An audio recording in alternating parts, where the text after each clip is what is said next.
Alhamdulillahirabbil alamin. Wassalatu wassalam ala asyrafil anbiya'i wal mursalin wa ala alihi wa sahbihi ajma'in.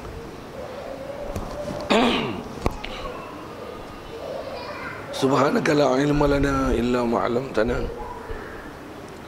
innaka antal alimul hakim. La haula wa la quwwata illa billahil aliyyil azim. Rabbi shrah li sadri wa yassir li amri wahlul 'uqdatam min lisani yafqahu qawli. Allahumma iftah 'alaina bi futuhil 'arifin bik. Allahumma ij'alna minal ladzina yastami'una al-qawla fayattabi'una ahsana. Allahumma 'allimna mimma jahilna wanfa'na bima 'allamtana wa zidna 'ilman nafi'a ya rabbal alamin. Kata musannif rahimallahu ta'ala, kitab baru kita ni di muka surat 11.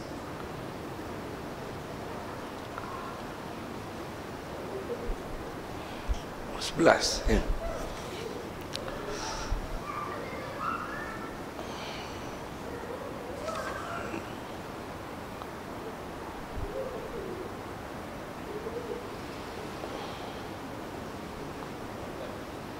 Oh, 14. Maaf. Baris 61. Kena minum ya.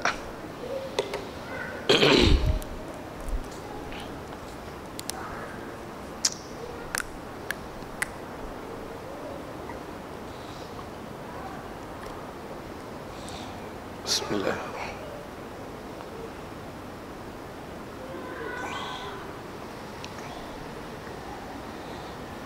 Bismillah.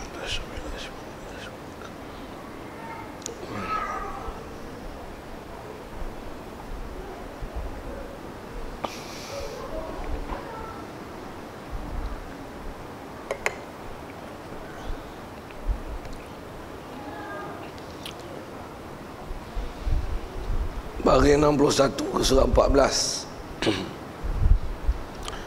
Wa jaizun fi haqqihim kal akli wa kal jima'i lin nisa' fil hilli wa jami'un ma'na alladhi taqarrara syahadatal islami fatrahil mira. Hadirin sekalian, pertama sekali syukur, terima kasih kita kepada Allah Ta'ala. Syukur kita nikmat hidup masih Allah Ta'ala beri. Syukur Allah Ta'ala masih jadikan kita dalam keadaan Islam, iman, diberikan kita kesihatan, lapang masa. Walaupun saya tak berapa sihat suara macam mana pun syukur kita di atas Allah Ta'ala masih diberikan banyak lagi limpah kurnia yang diberikan kita. Dan syukur kita juga di atas diberikan kita keupayaan untuk boleh hadir ke masjid, solat maghrib berjemaah, dan boleh mengadakan diri berada dalam majlis ilmu yang insya-Allah kita nak sambung pelajaran daripada kitab Matan Jawahirul Tauhid, muka surat 14 baris 61. Kita dalam masjid ni banyak iktikaf sama-sama.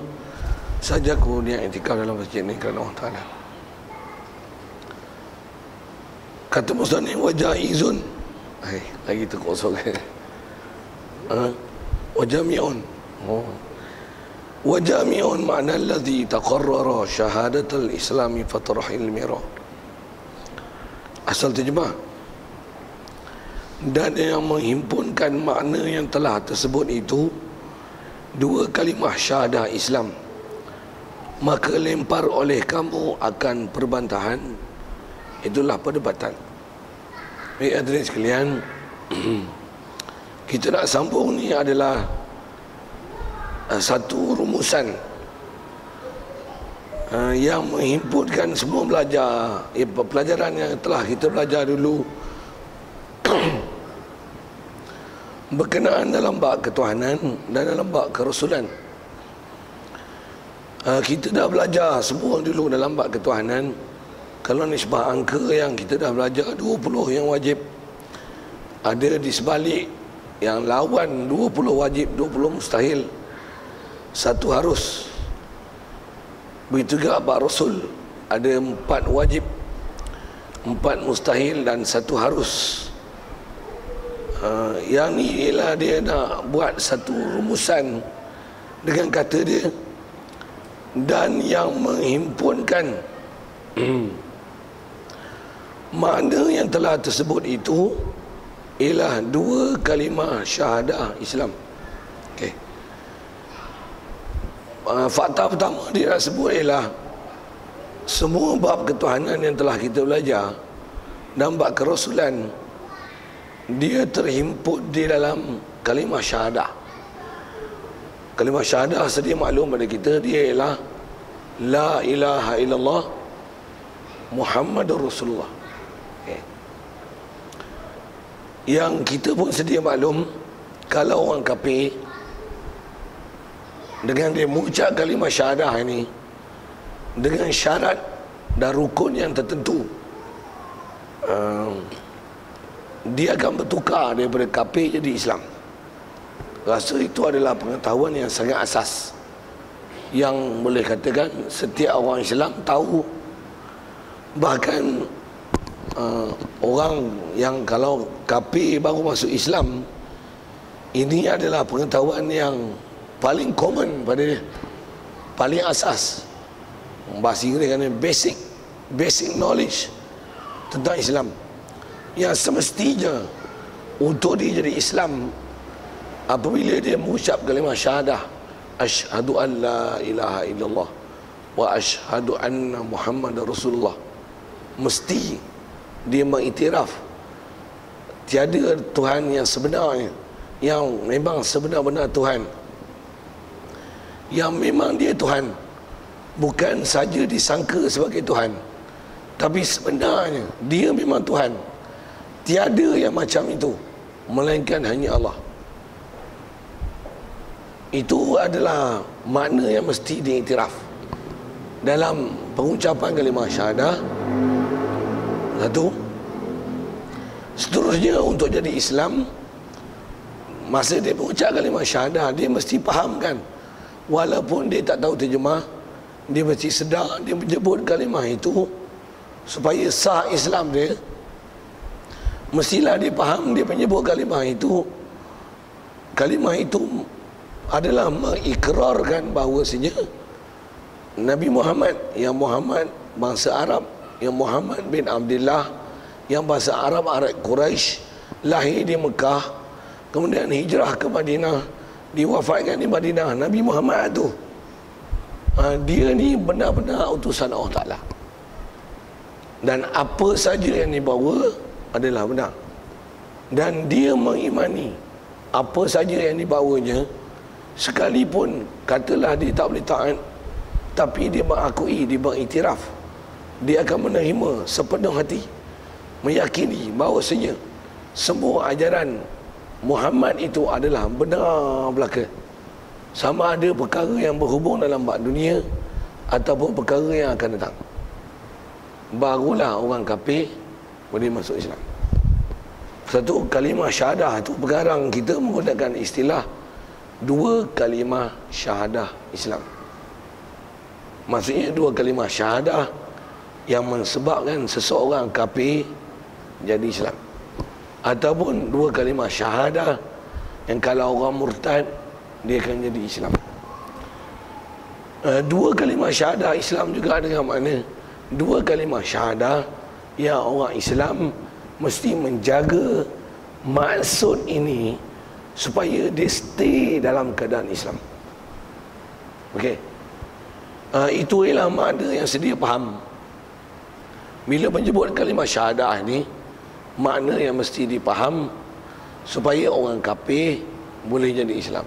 Baik, kalau kita semak sikit, tanya tak orang kafir, kalau dia dah terima seruan Islam, dah diajak Islam, tapi dia tak mau masuk Islam, mati dalam keadaan macam tu, nama kafir lah. Akhirat ke mana? Akhirat. Sedia maklum, neraka kekal abadi selama-lama. Siap. Di sebaliknya, sampai seruan Islam, dia mengaku macam mana yang kita sebut sekali ringkas tadi, dengan menghimpunkan semua ajaran Nabi sallallahu alaihi wasallam dengan hanya mengucap asyhadu an la ilaha illallah wa asyhadu anna muhammadar rasulullah, ditukar tu kafir jadi Islam. Mati dalam keadaan macam tu. Apa keadaannya? Ahli syurga, kekal abadi, selama-lamanya. Sekalipun anda kata selepas itu ada pendahakaan pada dia. Dahaka dengan makna ada yang dia engkar perintah. Engkar dengan makna dia tak mau taat, malas, sibuk, jahil, tak faham, tersilap, cuai dan sebagainya. Tapi akidah dia masih berpegang Tuhan sebenar hanyalah Allah. Allah is the one and only, is Allah only. Dan dia yakin bahawasanya Muhammad ni benar utusan Allah Ta'ala, sekalipun dia tak boleh membawa diri dia kepada taat. Nama dia beriman, Islam beriman, cuma derhaka. Baik, kalau kita semak sikit, apakah rahsia kalimah syahadah yang kafir jadi Islam? Sikit bahasa Inggeris gini, must be something there, something there. Baik, apa something itu? Ni disebut. Kerana kalimah syahadah ini walaupun dia pendek, even it is very short, 7 kalimah saja. La ilaha illa Allah, Muhammad Rasul Allah. 7 kalimah, 7 words only. Tapi kafir jadi Islam. Asalnya kekal dalam neraka, tukar je masuk dalam syurga. Baik, mesti something there. Baik, siapa something? Okey, something tu ialah macam ni. Even dia pendek, tapi dia punya makna yang begitu besar. Baik, besar tu apa? Besar tu ialah menghimpunkan segala ajaran Nabi SAW. Di mana Nabi ajar apa? Tuhan Allah. Dan Allah Tuhan sempurna. Hanya dia, hanya Islam agama benar. Lain pada Islam palsu, selain pada Allah Ta'ala adalah batil.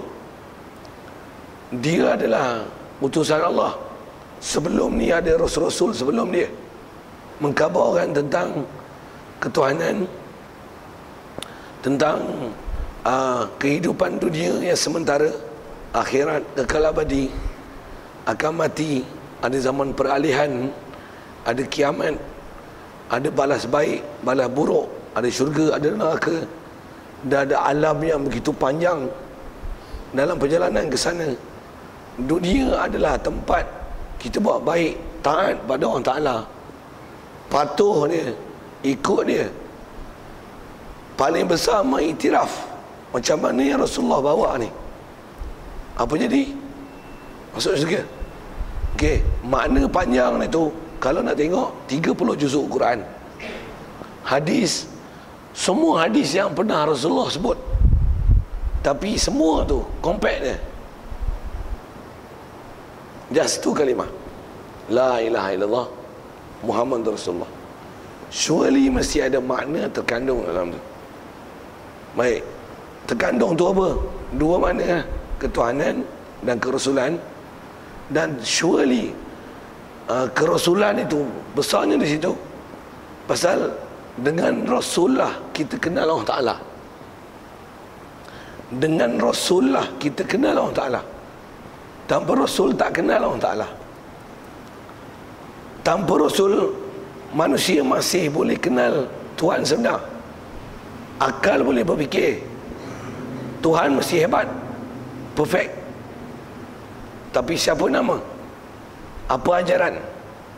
Mesti ada guider yang guide, tunjuk ajar macam mana nak beribadat dan cara hidup, dan memberikan knowledge, informasi, dan ada interaksi dengan Allah Ta'ala ke kita. Siapa tu? Nabi. Okey, atas syarahan ulama yang telah kita belajar lepas menghimpunkan semua makna yang menyebabkan kafir boleh jadi Islam itu. Baik, sekali lalu kalau sebut La ilaha illallah tu, macam mana boleh menghimpun semua makna? Antaranya ialah makna kalimah itu, bukan translation. Translation la ilah, ilah terjemah mudah, God. Macam mana pun atas kaedah bahasa Arab, ilah dia bukan ordinary God, bukan Tuhan biasa. Ilah bahasa Arab is the true God. True God, understand apa? Tuhan yang sebenar. Baik, bila Tuhan sebenar, dia mesti ada kriteria Tuhan sebenar. Bila sebut la ilah, maksudnya apa? There is no true God. That he is really God, not just human being sangka dia God, tapi memang he is the true God, the right God, Tuhan yang betul. Tak ada yang macam tu melainkan Allah. Ini ulama kita ambil faham dengan Quran, bahasa ilah itu. Di situlah ulama mensyarahkan rahsia kenapa kalimah syahadah bila kita sebut orang kafir dia akan jadi Islam. Dan itulah yang kita kena jaga untuk kita kekalkan Islam kita. Jangan ada apa-apa yang menafikan perkara tersebut. Jadi bila mengaku tiada Tuhan sebenar melainkan Allah, surely Tuhan sebenar, atas syarahan ulama, dia mesti ada dua kriteria besar untuk layakkan diri bab ketuhanan. Pertama, mestilah Tuhan tak berhajat pada sesuatu. Satu, kalau Tuhan berhajat pada sesuatu, merepek, bukan Tuhan. Tuhan perlu buah limau, buah nedas, sebut pergi lah kot tu. Tuhan saat ada, saat tak ada, merepek. Mesti so perfect. Satu. Dan Tuhan, ciri kedua, mestilah semua makhluk berhajat pada dia. Dialah the only one yang create all the universe. Surely then only he is God. Kalau dia boleh buat jasa langit only, bumi only, human being only, tapi angel dia tak boleh buat, ini tak boleh buat, ini tak boleh buat, ini tak boleh buat, ini buat, no, that's not Tuhan. Jadi bila sebut la ilaha illallah, tiada Tuhan disembah dengan sebenarnya, mestilah Tuhan sempurna, syarahannya yang tak hajat pada sesuatu. Kedua, semua makhluk mesti berhajat pada dia. Hak itulah menghimpunkan makna yang telah kita belajar. 20 wajib, 20 mustahil, satu harus. Baik, sikit macam mana dulu ya. Bila dia Tuhan sempurna dengan dua kriteria itu, tak hajat pada sesuatu, macam mana boleh dia tak hajat pada sesuatu? Pertama, mesti dia ada. Kalau dia tak ada, mesti ada yang mengadakan dia. Mesti ada. Dan bila dia ada, tentulah ada yang sedia. Bukan ada yang bermula pada tiada. Kerana kalau tiada, dia akan mesti ada yang mengadakan dia. Atau dia adakan diri dia, sedangkan dia tiada, tapi dia yang bagi dia ada. Dah belajar dulu kidam. Untuk dia tak hajat, mana mungkin dia binasa? Kalau binasa, maksudnya ada yang mengadakan dia dulu. Kalau dia ada sedia, siapa akan binasakan dia? Siapa akan binasakan dia? Pasal ada dia pun ada yang sedia. Siapa akan binasakan dia? Mesti dia kidam, mesti dia bakar. Adakah dia serupa dengan kita? Kalau kita berhajat makan minum, berhajat pada suara, berhajat pada penglihatan, berhajat pada udara, tempat tinggal, isteri, anak, kawan, macam-macam. Allah, dia yang buat semua. Dan bila dia buat semua, tentu dia tak macam kita, mukhalafah lil hawadis. Dan mestinya dia tak ambil manfaat daripada makhluk dia. Even duduk di arash, dia buat kelakar, nampak macam hebat. Duduk di arash berarti satu kehinaan. Pasal apa? Berhajat dan mengambil manfaat daripada makhluk dia. Semestinya qiyam bi nafsi. Nak cari syarah apa ni? Dia tak hajat pada sesuatu. Bila dia wujud kidam, baqa, mukhalafah lil hawadis, qiyam bi nafsi, tentulah dia akan tak hajat pada sesuatu. Lagi, apa yang menyebabkan dia tak hajat pada sesuatu? Mesti dia mendengar. Kalau dia tak mendengar, dia berhajat sesuatu untuk mendengarkan dia, mesti dia melihat. Kalau dia tak melihat, dia akan ada sesuatu yang melihatkan dia. Subhanallah. Mesti dia so perfect, dia tak hajat pada sesuatu. Mesti dia lengkap. Mesti dia berkata-kata. Kalau dia bisu, ada sesuatu yang perlu menyampaikan sesuatu daripada dia. Subhanallah. Mesti so perfect. Sama basar kalam. Tadi dah 5, 8. Dah sama basar kalam, sami'an, basiran, muntakaliman. Okey, tantu dulu. Kemudian mesti semua makhluk berhajat pada dia. Kenapa? Apa ciri mesti ada pada Tuhan supaya mesti semua makhluk berhajat pada dia? Pertama, mesti dia satu. Kalau ada dua, tim A, tim B, mesti satu. Bahawa semua berhajat pada dia. Dan memang realiti dia satu.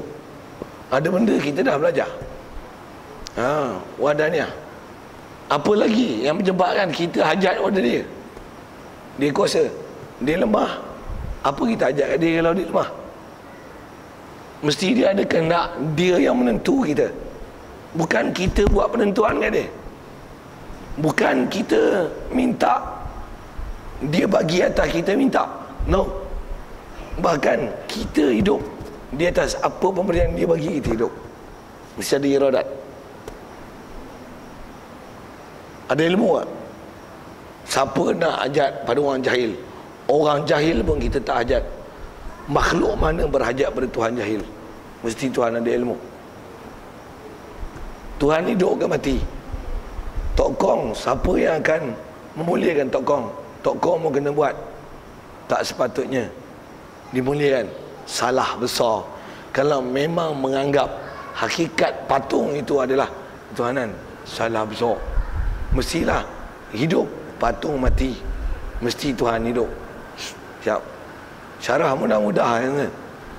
Dah ada wadaniah, kudrat, iradat, ilmu, hayat. Mestilah qadiran, muridan, aliman, hayat. Jadi yang tak sebut lagi apa ni? Sama pasal kalam dah sebut tadi. Sami'an basiran dah sama pasal kalam, masih sami'an basiran muntakaliman.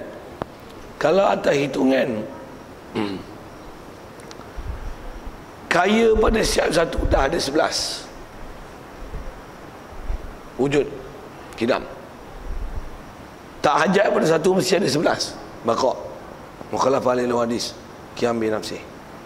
Sama basar kalam, sami'an basiran muntakaliman. 11. Semua makhluk mesti berhajat pada dia. Wadahnya, kudrat, iradat, ilmu, hayat, qadiran, muridan, haliman, hayat. 9, 11, 20. Dah 20 ada, tentulah lawan dia 20, 40. Kita belajar ada berapa hari? Satu hari harus. Bila Allah dia tak hajat pada sesuatu, semua makhluk hajat pada dia. Soal, adakah dia ambil manfaat pada makhluk? Dia ambil manfaat pada makhluk? Tidak. boleh dihidupkan makhluk, boleh dimatikan makhluk, disihatkan makhluk, disakitkan makhluk, dikayakan kita, dimiskinkan kita, dipandaikan kita, dibodohkan kita, dihujankan kita, dikemarauan kita. Boleh. Mana faham? Mana tahu? Dia tak hajat pada sesuatu. Jadi mestilah nak buat semua perkara yang macam ni, harus membuat apa-apa yang nama mungkin. Tu ulama ambil faham. Hanya dengan kalimah La ilaha illallah. Tu datang sifat 20. Yang tu yang ulama kita kata menghimpunkan yang kita dah belajar bab ketuhanan dulu. 20 wajib, 20 mustahil, 1 harus. Ni La ilaha illallah. Siap. Saya sebut tu sekali lalu dengan sebut yang kaya tak ajak pada sesuatu, semua makhluk ajak pada dia. Dan saya sebut dengan kita berfikir. Saya sebut dengan Quran tu. Ada ke ayat Quran yang menghuraikan sifat 20 tu? Okey.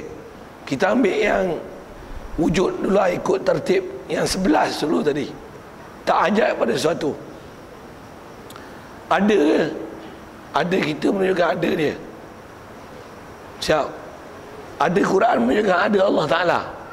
Siap. Kalau tak dalil Quran pun, siapa tak boleh mendalilkan ada Allah Ta'ala. Bodoh gila ya. Siap. Kidam ayat Quran, huwal awal, baqa wal akhir. Mukhalafah lil hadis ayat Quran, laisa kamitsli syai'. Qiyam bi nafsi, Allahu la ilaha illa huwal hayyul qayyum. Ya. Kudrat, silap. Sama, basar, wa huwas samiul basir. Kalam Allah Musa taklima. Semua yang sekali fikir dengan ayat Quran tu, dengan akal tu, semua ada ayat Quran. Jadi betul ke ngaji sifat 20 ni? Betul lah. Awak salah tak? Nak sebut tentu dulu. Okey. Yang tu dah sebut sama pasal kalam, dah sama, kita dah belajar dulu ma'ani ma'nawiyah. Dah sama, mesti sami, basar mesti basir, kalam mesti mutakalim. Okey. Ada 9 nak lagi. Wadaniyah, qul huwallahu ahad. Qudrat, wa ala kulli syai'in qadir. Iradat, yuridullahu bikumul yusra wa la yuridu bikumul usra. Innama amruhu idza arada syai'an. Arada, kendaki. Ilmu, ya'lamu ma baina aydihim. Hayat, Allahu la ilaha illa huwal hayyu. Huwal hayyu, yang hidup. Dah kudrat, iradat, ilmu, hayat, tentulah qadiran, muridan, aliman, hayat. Sabit ayat Quran. Siap. Lagi. Dia boleh menjadikan kita kaya, bolehkan kita miskin. Satu dalil Quran cukuplah. In annahu wa amata wa ahya. Dia yang mematikan dan dia menghidupkan. Hadis Nabi pendek tentang harus. Alhamdulillahillazi ahyana ba'dama amatana. Allah dia yang menghidupkan kita selepas dia matikan kita. Dia boleh hidupkan kita, dia boleh matikan kita. Maksudnya benda tu harus. Kita boleh hidup, kita boleh mati. Harus. Betul kalimah syahadah itu. Mengiktiraf semua bab ketuhanan. Betul. Cuma kalau ada orang tanya, ada tak Nabi ajar nak beriman belajar sifat 20? Memang tak ada lah. Dengar, memang tak ada lah. Tu buat apa kita belajar sifat 20 ni? Sikit ayat tu. Nak jawab tu tuan-tuan, saya tanya gini. Nabi Muhammad dia ajar Alif atas A, alif bawah I, alif depan U, A, I, U. Ni aja. Ha? Woi, tak tahu. Suara tak garang, tak boleh buat something lagi tuan-tuan. Sorry lah, tak boleh buat perangai lama. Okey. Kena buat suara baik-baik sikit. Lagi lebih over tak terkeluar.